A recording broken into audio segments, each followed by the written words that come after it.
Microphone # the day my father died. I thought I had lost him forever.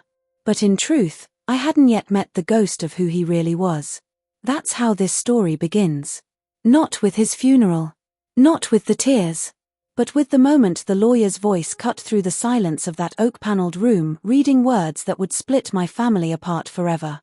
Before I take you there, before I tell you how my father's second wife convinced him to abandon his first children, and how she tried to erase us from his legacy, I need you to know one thing. This isn't just a story about money. This isn't even just a story about betrayal. It's a story about revenge, the kind that doesn't come with fire and blood, but with truth, justice, and the kind of exposure that leaves a greedy heart with nothing but ashes.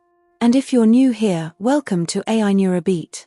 We tell cinematic stories of betrayal, revenge, and redemption. Stories you can't forget.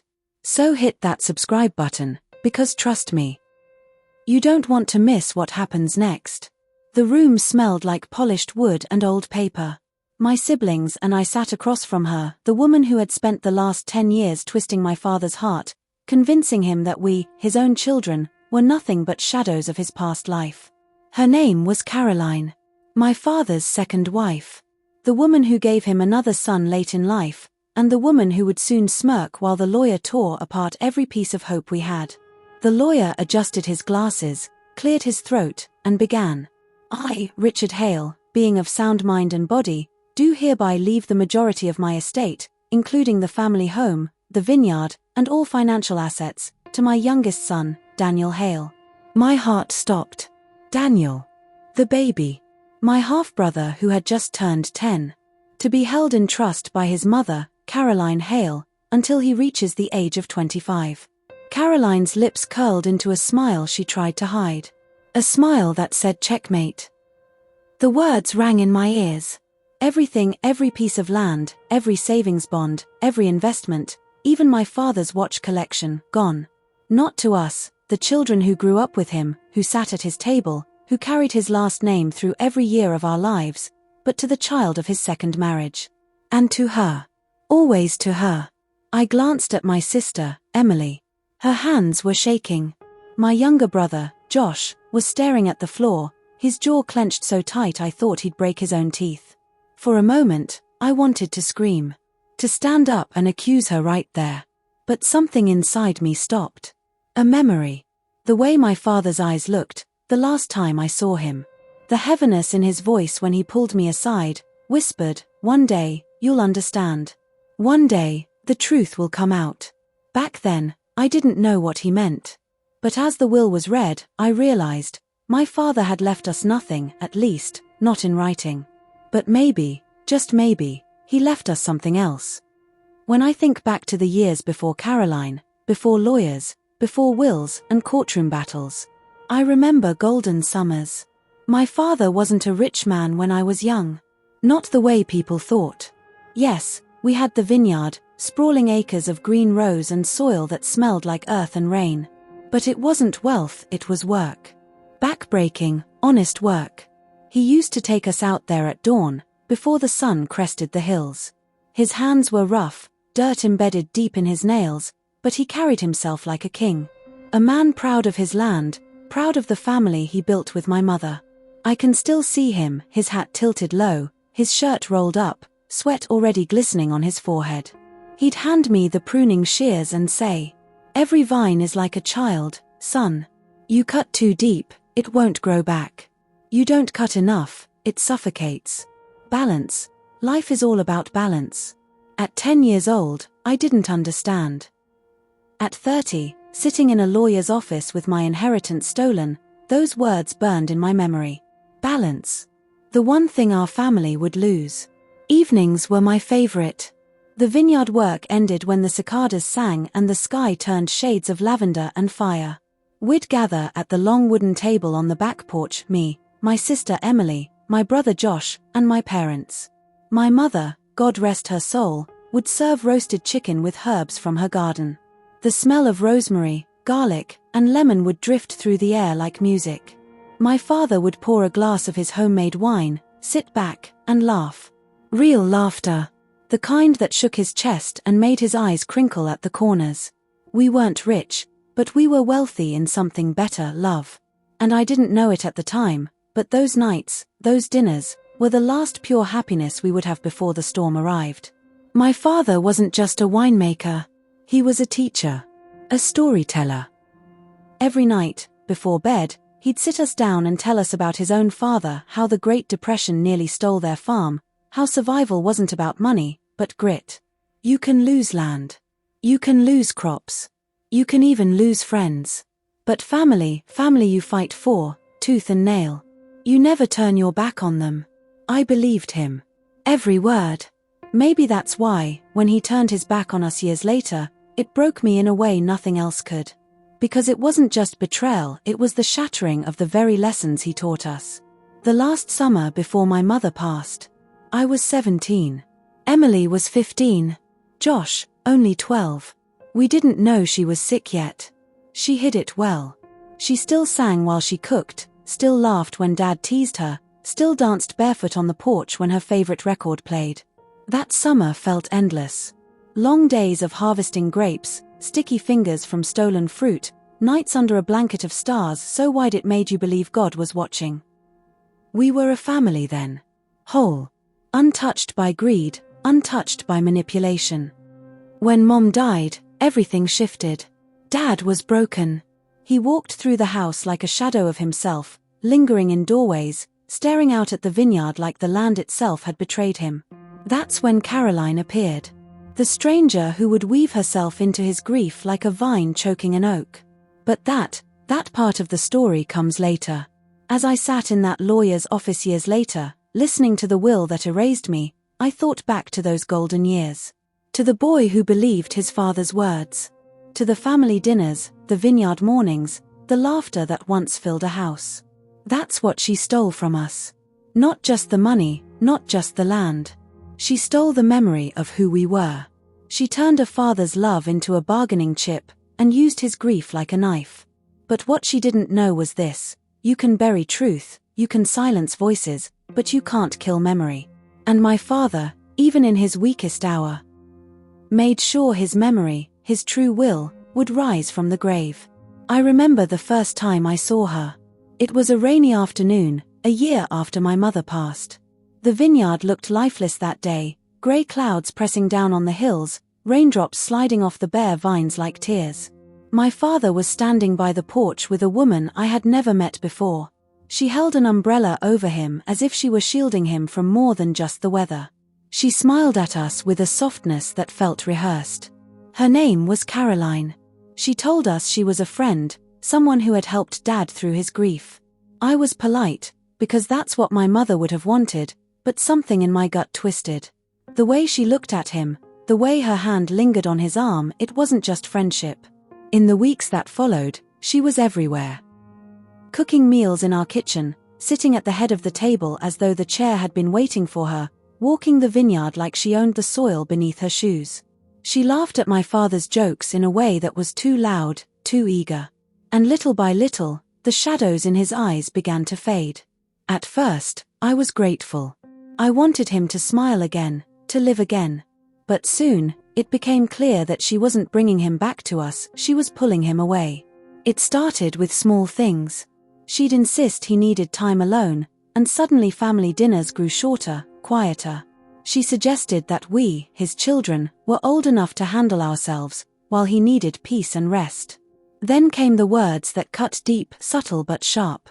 She'd remind him of how difficult teenagers could be, how we would fly off and live our own lives soon, how he should think about his own future instead of being chained to his past. One night, I overheard them in the kitchen. Her voice was low, but the venom dripped through every word. They don't appreciate you, Richard. They take you for granted. All they see is what you can give them. I see you. I see the man you are. And my father, my strong, proud father, just stood there, silent. I wanted to burst in, to scream, to defend us. But I was 17, and in that moment, I realized something terrifying. She was winning. She was rewriting the story of who we were in his heart. By the time my sister Emily noticed, it was too late. Caroline was no longer a guest, she was a fixture. Her clothes filled his closet. Her perfume lingered in the hallways. And when she placed her hand on her stomach and announced she was pregnant, my father looked at her with a joy I hadn't seen since my mother was alive. I should have felt happy for him. Instead, my chest ached with the certainty that our lives were about to change forever. The day Daniel was born, my father held him like he was cradling salvation itself. Tears rolled down his face, and I understood then Caroline had given him something we never could. Not because we weren't enough, but because she had timed her move perfectly. She walked into his life when he was broken, when grief had hollowed him out, and she filled that emptiness with herself. And slowly, he began to drift. Phone calls with us became shorter. Invitations to family gatherings fewer. Decisions about the vineyard, decisions he once made with me by his side, were now whispered between him and Caroline behind closed doors. I told myself it was temporary, that blood was stronger than manipulation. But every time I looked into her eyes, I saw hunger. Not the kind that fades when fed, but the kind that grows sharper with every bite. She wasn't building a family. She was building an empire. And she intended to make sure her son was the prince of it all. I should have confronted him then. I should have shouted, pleaded, begged him to see through her. But instead, I stayed silent, waiting for him to remember the promises he once made us, waiting for the father I knew to come back. What I didn't know was that while I was waiting, she was already convincing him to change everything. To rewrite the story of his legacy. To erase us from his will, line by line. The intruder wasn't just in our home anymore. She was in his mind. And soon, she would be in his last words. It didn't happen overnight. That's the part that still haunts me, the slow erosion, the steady drip of distance that turned a father into a stranger. At first it was small things, almost unnoticeable. He used to call me every Sunday morning, asking about my classes, my work, my plans. Those calls became every other Sunday, then once a month, then not at all. When I called him, Caroline always seemed to answer first. Her voice was sweet, but her words were walls. He's resting right now, he's busy with Daniel. I'll let him know you called. Birthdays, once sacred, became awkward obligations. He would send a card signed with his name but written in her handwriting. One year he missed entirely. When I asked him why, he said he had been traveling. I later learned he had been at a seaside resort with her, and with Daniel. Emily tried to bridge the gap. She baked his favorite pie and drove 2 hours just to deliver it on Father's Day. She waited on the porch for almost an hour before Caroline opened the door. My father never appeared. That pie went cold in the backseat of her car as she cried the whole way home. Josh was younger, more naive. He still believed Dad would come around, still believed love couldn't be erased so easily. He clung to every scrap of attention, an occasional phone call, a quick handshake when Dad visited town. But even he began to understand. The man who once taught us that family was everything was now building a new family without us. And through it all, Caroline stood in the center of it like a conductor, orchestrating every note. Her smile was flawless, her words wrapped in sugar, but the result was always the same, one more brick in the wall between us and him. The vineyard became the clearest sign. 4 years, Dad had walked those rows with me, teaching me the trade, showing me how to read the soil, how to sense the coming harvest. But one autumn, when I drove out to help with the picking, I found strangers in the fields. Hired hands. Men who didn't know the vines like we did. Caroline was on the porch, sipping wine like a queen, while my father watched Daniel toddle through the grass. When I asked if I could still help, Caroline smiled politely. We've got it covered. Richard thinks you should focus on your own life now. You're grown. You don't need to be tied down here anymore. I looked at him, desperate for him to contradict her. But he only nodded, his eyes tired, his lips pressed in a line I couldn't read. That was the moment I realized the vineyard, the land that had been our family's anchor for generations, was slipping from my hands, from Emily's, from Josh's. It was no longer ours. It was hers. Holidays became unbearable. Thanksgiving, once a noisy table filled with laughter and clinking glasses, was now a quiet dinner at Emily's apartment. An empty chair always sat at the end of the table, a ghost of the father who once carved the turkey with pride. Christmas presents that once came wrapped in newspaper and tied with twine never arrived. Instead, postcards arrived late, with a staged family photo of Dad, Caroline, and Daniel smiling in matching sweaters. We weren't even mentioned in the caption. The distance wasn't just physical. It was emotional, spiritual, deliberate. We weren't children anymore, we were reminders of a life he had been convinced to leave behind. And yet, I held on to hope. Hope that when Daniel grew older, Dad would remember us. Hope that when the vineyard struggled, he would reach out. Hope that blood, no matter how manipulated, couldn't be erased completely. But hope can be cruel. It can blind you to the truth until it's too late. Because while we were clinging to scraps of the father we once knew, Caroline was tightening her grip. She was whispering in his ear about wills, about legacies, about protecting her son's future. She was making sure that when the time came, the line between his love for us and his duty to Daniel would blur into nothing. And by the time we realized it, by the time we saw the trap for what it was, the ink had already dried on the paper that cut us out. I'll never forget the night everything shifted, the night whispers turned into signatures. It was winter. The vineyard was bare, the vines nothing but twisted skeletons against the frost. I had driven out to see him, desperate to bridge the gap. My sister had begged me not to, "He's not the same, don't put yourself through it," she said. But I couldn't accept it. Not yet. When I arrived, the house was warm with firelight. Caroline opened the door, her smile sharp as glass. "Oh, what a surprise," she said, as though my presence was an intrusion in a place that had once been my home. She didn't invite me in, but I stepped past her anyway. My father was in his study. The desk was cluttered with papers, his glasses perched low on his nose. He looked older, thinner, like the years had been carved into his skin. When he saw me, something flickered in his eyes, a mixture of relief and guilt. We talked for a while, small words about weather, about the harvest, about things that didn't matter. But then I saw it. The stack of documents on the desk, the official seal, the lawyer's name stamped in black ink. I picked one up before he could stop me. My heart pounded as I read the words. It was his will. His new will. Almost everything, the land, the house, the savings, was to go to Daniel. My name, Emily's name, Josh's name, barely mentioned. A token here, a trinket there.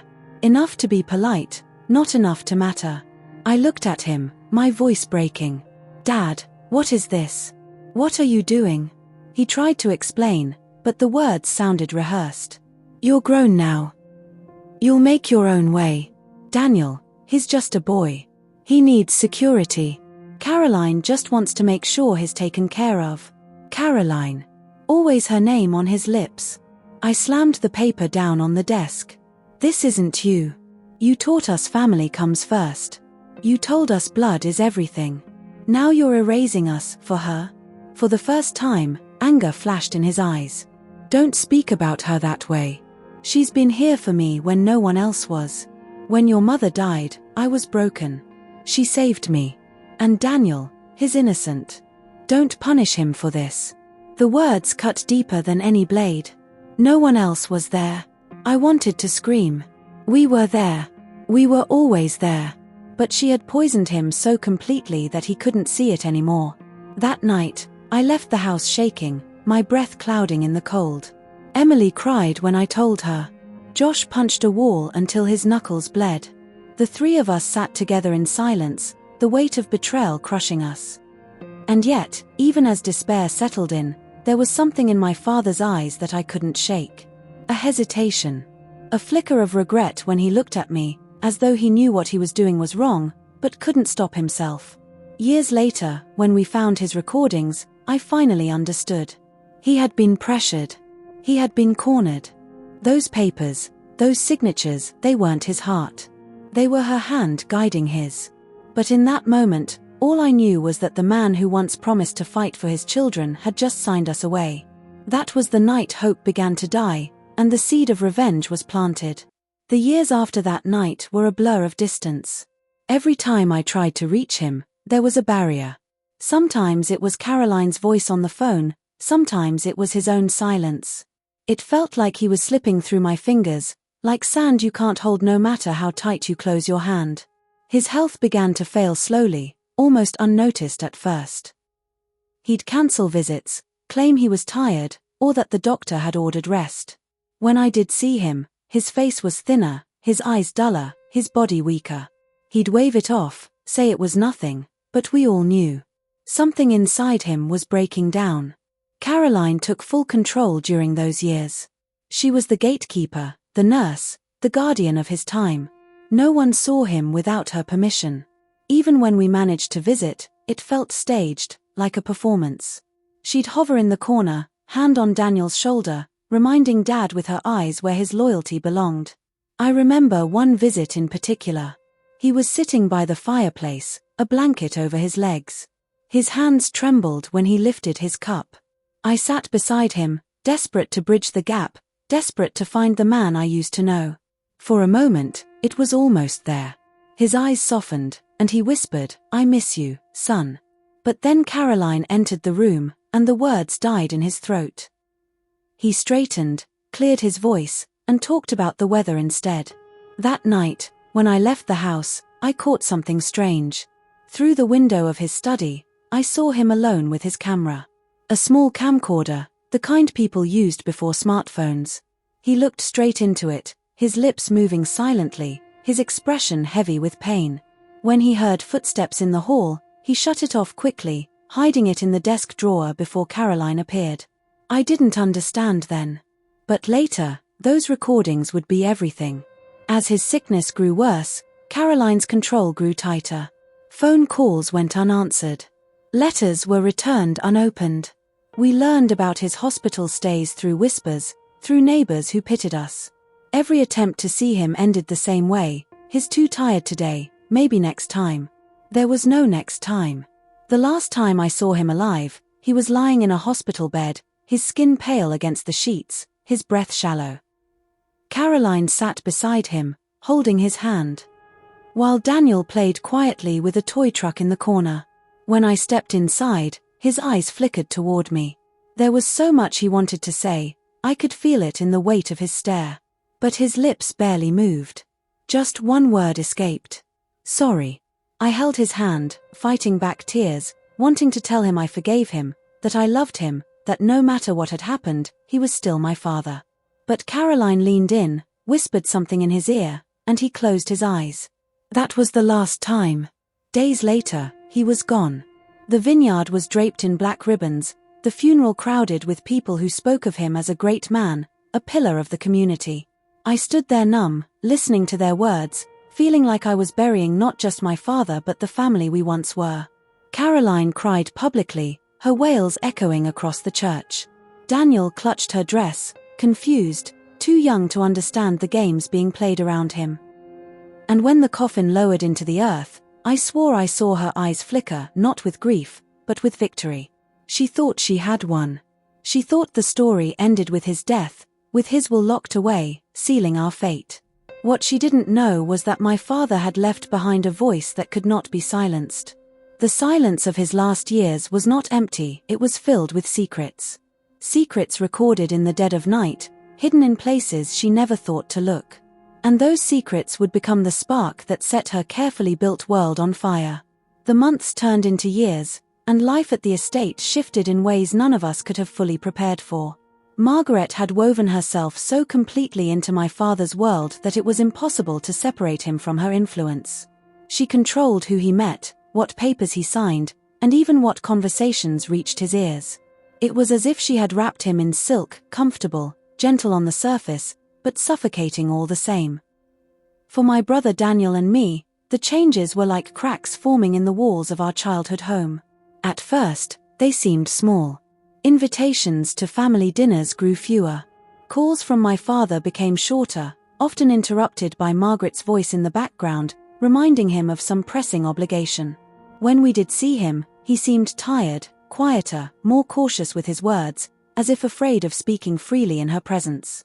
The birth of their son, Peter, should have been a moment of unity, but instead, it deepened the divide. My father's face lit up when he held the baby, and we couldn't fault him for that. But we noticed how Margaret used Peter as both shield and weapon. Every decision, every conversation, circled back to what's best for Peter.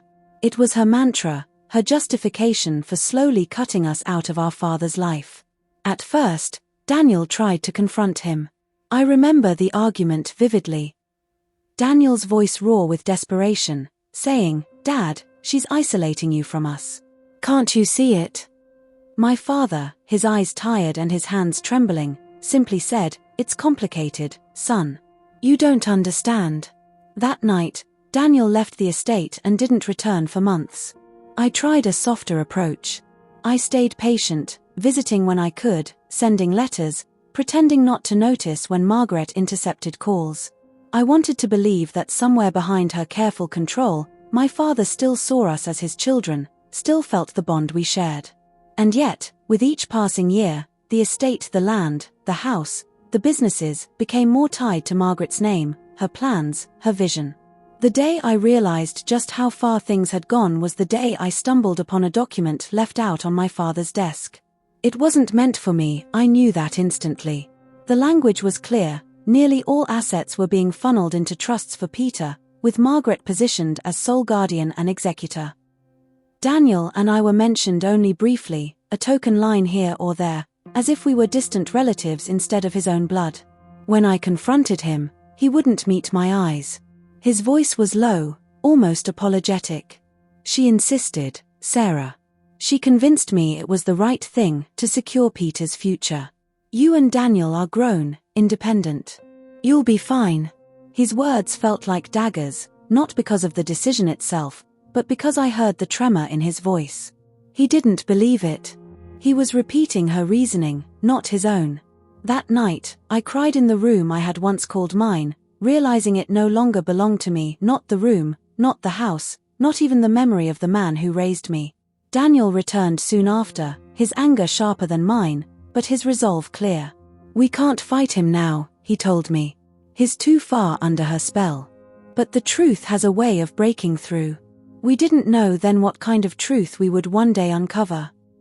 Years later, when the news came that our father's health was failing, Daniel and I rushed to the estate, not out of hope of inheritance, but out of love for the man who had raised us before Margaret had ever entered the picture. He was frail, his voice a whisper, but when he saw us, something lit up in his eyes that had been missing for years. For the first time in a long while, he asked Margaret to leave the room. She resisted, of course, but his tone carried a strength I hadn't heard in ages. When she was gone, he reached for my hand with surprising urgency. His voice trembled. "Sarah, Daniel, I need you to know. I never wanted it this way. I wanted you both cared for, loved." She pressed me, over and over. I couldn't, his words broke into coughs, but Daniel leaned close, steadying him. "Dad, don't strain yourself." But he shook his head, forcing the words out. "I left something for you. A record of the truth.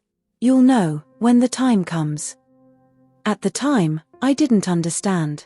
His words seemed like fragments of a dream, but they would soon become the key to everything. When he passed, the grief hit harder than I expected. Not just the loss of a father, but the realization that so much had been stolen from us in the years Margaret had orchestrated her control. And then came the reading of the will, the final insult, the official stamp of our exclusion. Margaret sat smugly beside Peter, who was too young to even comprehend the room's tension. Daniel's fists clenched, but he stayed silent.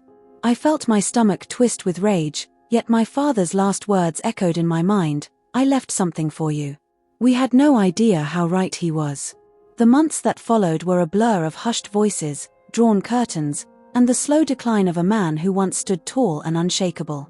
Our father, our anchor, was growing weaker by the day. His once commanding voice, the one that used to echo across the dinner table or boom in laughter at our childhood stories, had thinned to a fragile whisper. Each time we visited, we saw less of him and more of the shadow he was becoming. But it wasn't only his body that seemed to be wasting away. It was his presence, his independence, that was vanishing. And that disappearance wasn't by chance.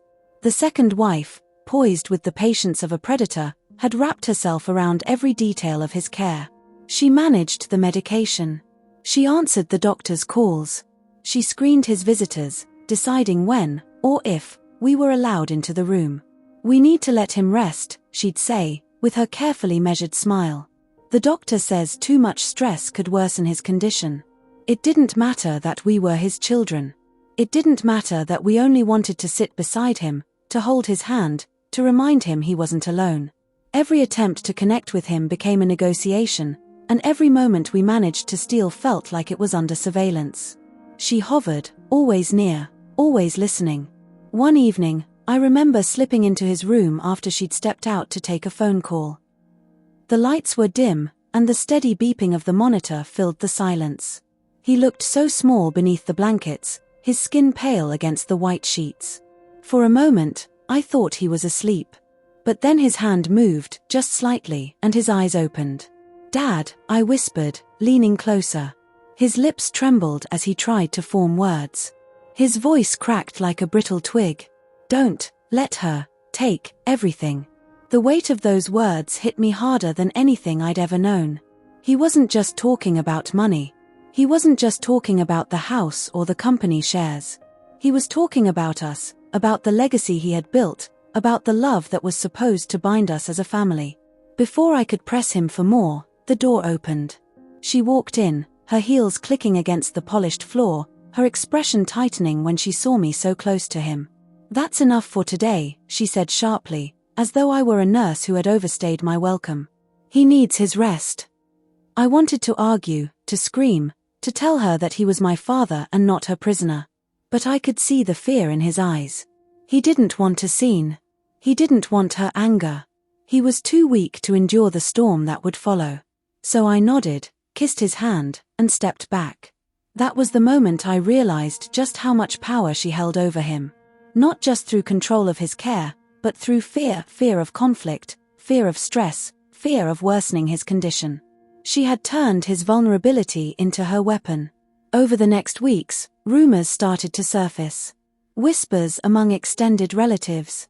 Hints from a family friend who worked at the law office downtown.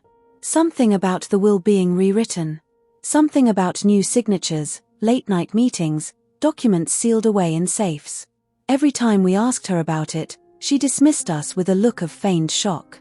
"Why would you even suggest such a thing?" she'd say, pressing her hand to her chest as if wounded by the very accusation.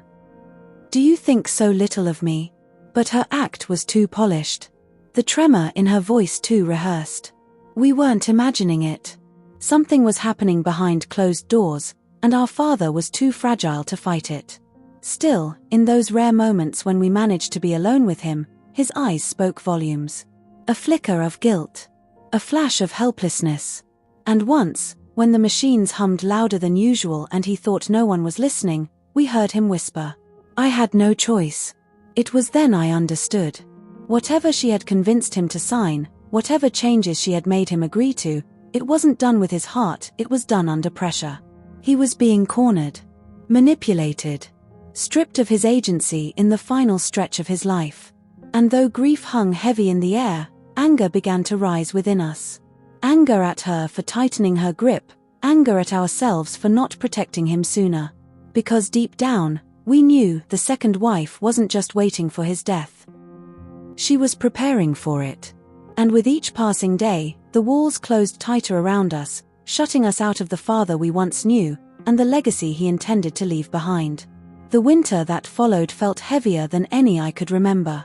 Dad's health was crumbling, not in sharp dramatic falls, but in slow, painful pieces, like a statue breaking bit by bit under pressure you couldn't quite see. He moved slower, his words sometimes came out slurred, and there were days he didn't get out of bed at all. For a man who once carried me on his shoulders through the county fair, laughing like life itself was a joyride, it was brutal to watch. Linda, the second wife, made herself the gatekeeper of his world. She screened visitors, rationed phone calls, and claimed it was for his peace of mind. But we knew. She was building walls, brick by brick, keeping us on the outside while she whispered in his ear. I'd call and she'd say, "He's resting, maybe tomorrow," until tomorrow never came. If I tried showing up, she'd meet me at the door with that sharp little smile and say, "Oh, I wish you'd called first, he's too tired today." The harder she shut us out, the more I wanted in. Dad and I had always been close even when he remarried. I told myself blood couldn't be erased. But now, there were days I went home with my fists clenched, swearing I'd find a way to get past her blockade. One evening, Sarah, my sister, called me in tears. She'd gone over with a homemade meal, just to feel close to Dad again. Linda refused to let her in, saying Dad was too weak for visitors. But as Sarah stood there, heartbroken, she heard a cough from inside. A weak, raspy cough. He was awake. He was alive. And he wanted his kids. But Linda shut the door in her face anyway. That was the night Sarah swore she'd never forgive her. And I, standing in my kitchen, listening to my sister cry, felt something shift in me. This wasn't just about jealousy anymore. It was control. It was power. And Linda was tightening her grip on a man who didn't have the strength to fight back. But here's the thing Linda didn't know. Dad was never a man to go quietly. Even weakened, even cornered, he had a stubborn streak that could outlast storms. He may not have been able to stop her schemes with lawyers and documents, but he had something else, something she couldn't lock away behind doors. Because while Linda thought she was silencing him, Dad was already finding ways to make his voice heard. And years later, when we discovered those hidden truths, it shattered everything Linda thought she'd secured. But back then, we were still in the dark. Back then, all we had were long nights of anger, unanswered calls, and the growing fear that we'd lose our father not just to illness, but to a woman who wanted to erase us from his life entirely. And she almost did. Dad's decline came faster than we expected. The man who once shook hands with strength now gripped mine with fragile, trembling fingers. His voice, when it came, was soft and broken, yet there was always a fire behind his eyes. That fire told me he hadn't surrendered, not to the illness, and not to Linda. What none of us knew then was that Dad had been planning in silence. While Linda hovered around him, dictating his meals, his medicines, his visitors, he used the quiet moments she overlooked. A small tape recorder tucked in his bedside drawer, a pen and notepad hidden under the mattress, he was leaving behind pieces of himself that no manipulation could erase. He recorded his thoughts late at night when the house was still, his voice barely more than a whisper. Words for us, for his children, words that would one day reveal the truth of what he felt, what he wanted, and who he trusted. On the notepad, shaky handwriting spelled out instructions, corrections to what Linda was telling others, names of people he knew would protect his will if it came under fire. Linda had grown confident, maybe too confident. She thought his weakness made him easy to bend. She paraded herself as the devoted wife, insisting she alone cared for him while we, the children, had abandoned him. But behind her back, Dad's resistance grew in secret. He knew time was short, and every day he gathered strength not in his body, but in his words, his proof. We remained blind to it then. To us, it looked like he was fading, slipping under Linda's control. We worried, we raged, we felt helpless. Nights at home were filled with unanswered questions. What if she rewrote everything? What if she cut us out completely? What if his voice was never heard again? The day finally came when Linda announced he was too weak for anyone to visit. She shut the door fully, locking the world away. For weeks we saw nothing of him. Then the call came, he was gone. Just like that. No final goodbyes, no last words, only silence. Linda arranged the funeral with cold efficiency, standing in black like the perfect widow. She shook hands, accepted condolences, and carried herself with the pride of someone who believed the battle was over. To her, the inheritance, the estate, the control, it was all hers now. But she had no idea. Dad's voice was still alive. Hidden in drawers, tucked inside folders, written in shaking letters, he had left behind a trail she couldn't erase. And when those words finally came to light, they would tear her empire apart. The house felt hollow after the funeral, like the walls themselves had been stripped of warmth. Linda had locked every room, keeping keys jangling at her side as if guarding a treasure chest. We stood outside the study, the place that once smelled of Dad's cigars and old books, now sealed like a vault. She announced with a sharpness in her voice, "No one is allowed in here. This is my home now." Her words cut deeper than she knew. It was as if she wanted to erase every trace of him and every bond we had shared. But grief has a way of sharpening instincts. Something inside me told me she was hiding more than just furniture. That night, when the house finally grew quiet, I slipped back. The study door was locked, but Dad had always taught me the importance of trust. He left me a spare key years ago, hidden in the pot of the withered fern on the porch. My fingers trembled as I pulled it free. The door creaked open, and the smell of his presence hit me, faint tobacco, dust, and paper. The room was exactly how I remembered, but something was different. The desk drawers looked disturbed, as though someone had been rifling through them in haste. I searched, feeling more like an intruder than a son, until my hand touched the bottom panel of the drawer. It felt loose. I pried it open. Beneath the false panel lay a small black tape recorder and a bundle of folded papers tied with a rubber band. My heart pounded. I pressed play. Dad's voice filled the room, weak, raspy, but clear. If you're hearing this, it means Linda has tried to silence me. She wants control of everything, but this is my truth. My children deserve to know my wishes. They deserve to know the woman I married is not what she pretends to be. I sank into his chair, tears burning my eyes as his words spilled out. He spoke of love for us, of regret for letting Linda's shadow stretch so far over his final years. He detailed instructions, legal steps he had taken in secret, names of allies he trusted. Every sentence was a blade meant to cut through Linda's lies. The papers told the same story, his will, signed and witnessed, tucked away where only someone who knew his heart would find it. I sat there in the dim light, clutching his words, feeling both grief and fire ignite inside me. Dad hadn't left us defenseless. He had armed us with the one thing Linda couldn't counterfeit, his voice. Morning light crept into the house, but its warmth didn't reach me. The recorder and papers felt like burning coals hidden in my pocket. I couldn't let Linda know what I had found, not yet. She moved through the kitchen with her usual clipped footsteps, pouring coffee as though she owned not just the house, but every breath within it. At breakfast, she spoke with a polished smile. The lawyer will be here tomorrow. We'll finalize everything then. Her words carried the weight of a queen declaring her reign. My siblings sat silent, eyes lowered, their grief swallowed by fear of her presence.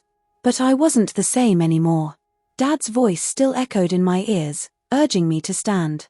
I caught my sister's gaze. She looked exhausted, broken, but when I gave the faintest nod, something flickered in her eyes. Hope. That evening, we gathered quietly in my room. I set the tape recorder in the middle of the bed and pressed play. Dad's voice filled the space. At first, they froze, unbelieving, but as his words poured out, his warnings about Linda, his love for us, their tears turned into silent strength. My younger brother clenched his fists. My sister whispered, he knew. He tried to protect us. We spent hours huddled together, going through the papers. The will was different from the one Linda had spoken about. It gave us rights, safeguards, even allies, names of people outside this house who had sworn to stand by him. For the first time since the funeral, the air shifted. We weren't children in mourning anymore, we were guardians of his truth. Linda thought she had cornered us, but Dad had left us the key to his kingdom. Tomorrow, when the lawyer arrived, Linda would stand tall in her black dress, her smile sharp as a blade. But this time, she wouldn't be the only one carrying secrets. The day of the lawyer's meeting arrived, heavy with the kind of silence that feels louder than thunder.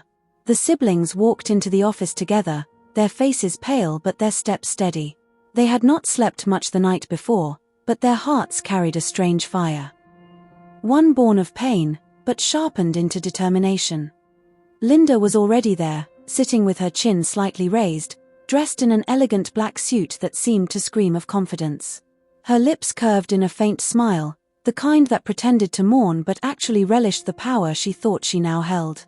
At her side, her son sat quietly, glancing between the elders and his mother, too young to understand the games being played in that room. The lawyer adjusted his glasses, cleared his throat, and opened a file with the weight of finality. We are here to officially read and confirm the last will and testament of Mr. James. His voice echoed in the polished office, every word cutting into the siblings like a blade. Linda leaned forward slightly, her eyes gleaming. Please, she said, almost sweetly, let us proceed. My late husband trusted me with his wishes. The elder daughter clenched her fists under the table, nails pressing into her palms, but her brother placed a hand on hers, a quiet reminder, wait. Not yet. The lawyer began to read. The words flowed exactly as Linda had hoped. The properties, the accounts, the vineyard all listed under her name. Her son would inherit through her, and the elder children, though mentioned, were given scraps compared to what was rightfully theirs. Tears welled in the younger daughter's eyes. She turned her face away, her heart screaming, how could father do this to us? But then came the moment they had prepared for. The elder son leaned forward, his voice calm but steady. Excuse me, sir. Before this is signed off, we have something important to share. Something that changes everything. Linda's smile faltered. She turned to him, her brows knitting in practiced disbelief. What nonsense are you talking about? The will is clear. Your father wanted. No, the elder son cut her off, his tone firmer now. Our father wanted us to know the truth. And he left his own words to prove it. He pulled out a small drive and handed it to the lawyer. Please play this. The lawyer hesitated but obliged. Within seconds, the office filled with the trembling, weakened voice of their father, recorded in the privacy of his study, days before his death. If you are hearing this, it means I am gone. My children, my dear ones, forgive me. I was forced, pressured in ways I could not fight anymore. My wife, Linda, pushed me, convinced me, threatened me with loneliness. I wanted peace, but instead I signed away justice. Please, do not believe that I ever stopped loving you. You are my blood, my legacy. This wealth, this vineyard, it belongs to you. All of you. She twisted my hand, but I leave my voice to untwist the lie. The siblings held their breath as the words filled the room. The lawyer's hand froze on the table. Linda's face drained of color. She tried to stand, then quickly forced a trembling laugh. This is ridiculous. Fabricated. Anyone can record such lies. But the lawyer silenced her with a raised hand. Mrs. Linda, this is Mr. James's voice. I have heard him many times. There is no doubt. The elder daughter, tears streaming down her face, finally spoke. He did not abandon us. He was silenced. And now, his truth speaks louder than your lies. The silence that followed was heavier than any storm. Linda shifted uncomfortably in her chair, her once perfect facade cracking before their eyes. Her son looked at her in confusion, his innocent gaze piercing her pretense. The lawyer closed the file slowly. This changes everything. We will have to take this to court. The battle was no longer about paper and ink, it was about truth versus deception. And for the first time, the siblings felt the weight of justice shifting in their favor. The day of the will reading arrived like a storm that none of them could escape. The air in the lawyer's office felt heavy, like the walls themselves had been waiting for this moment.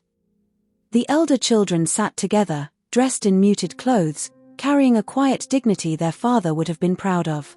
They weren't greedy, they weren't desperate, just hopeful that their father's love, even in his absence, would still be visible in the way he divided what he had built.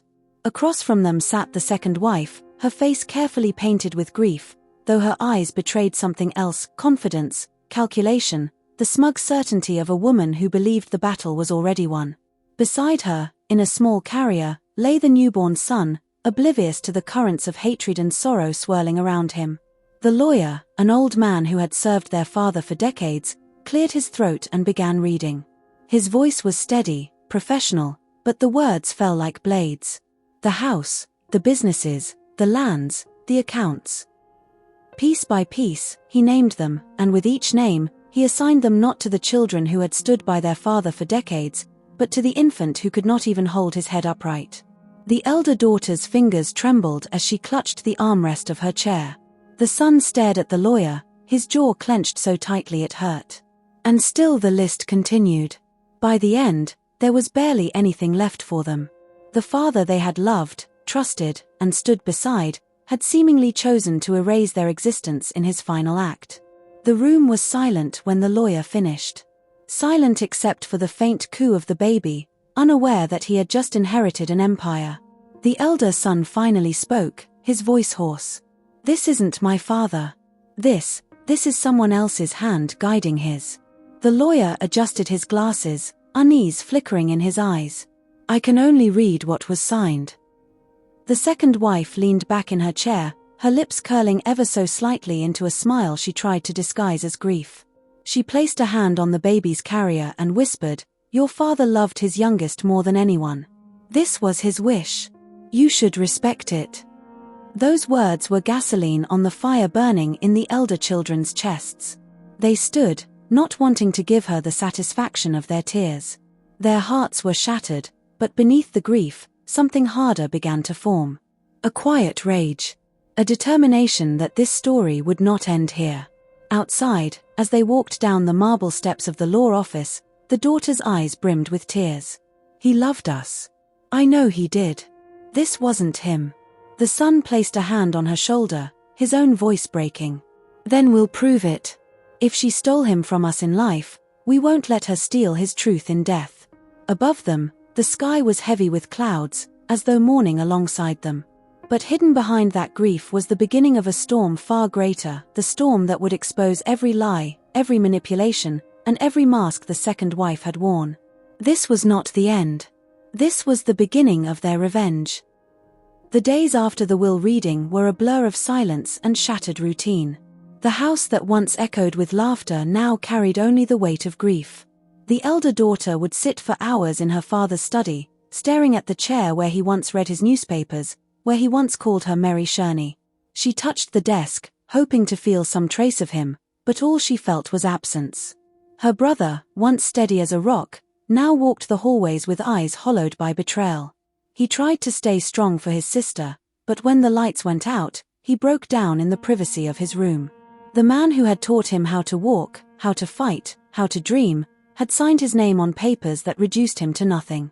Meanwhile, the second wife wasted no time in stepping into her new role. She arrived at the family estate draped in silks, her newborn in her arms, servants trailing behind her. She ordered the staff to rearrange the rooms, claiming spaces that had belonged to the elder children all their lives. The nursery was built in their mother's old room, as though erasing every memory of her was part of the plan. At dinners, she sat at the head of the table, the place where their father used to sit, while the baby's cries filled the hall. "Your father wanted his legacy to live through him," she would say, her words dripping with false sweetness, her eyes flashing with victory. The humiliation cut deep. Once respected heirs, the elder children now found themselves pushed aside, reduced to shadows in their own home. Friends who once admired them whispered behind closed doors. Business partners who had promised loyalty now refused to take their calls. Without legal claim, they were powerless. The daughter began to sell her jewelry to cover basic expenses, each piece a memory of her mother and father. The son tried to find work in their father's companies, but doors were slammed shut. The second wife had taken control of everything, using the baby's name to tighten her grip. And yet, even as the world turned against them, the siblings clung to one another. Every night, when despair threatened to drown them, they found strength in their shared resolve. "She thinks she's won," the son whispered one night as they sat in the dark, a single candle between them. But lies don't stay buried forever. The daughter, her cheeks streaked with tears, lifted her chin. "Barbara would never betray us like this. There's something she's hiding. And we will find it." Outside, the world moved on as if nothing had changed. But inside the broken hearts of two children, grief was hardening into steel. What began as loss was slowly turning into the fuel for something greater, justice. The first crack appeared not in the courtroom, not in the office, but in the quiet murmur of the servants' quarters. One of the old maids, who had been with the family since before the children were born, whispered to the daughter as she handed her a tray of tea. "BBG. Your father never signed those papers in front of me.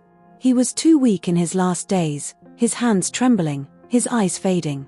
But suddenly, the next morning, the lawyer brought documents, with his bold signature, as if written by a healthy man. The daughter froze. The words lodged in her chest like shards of glass. She said nothing at first, but that night, she repeated it to her brother.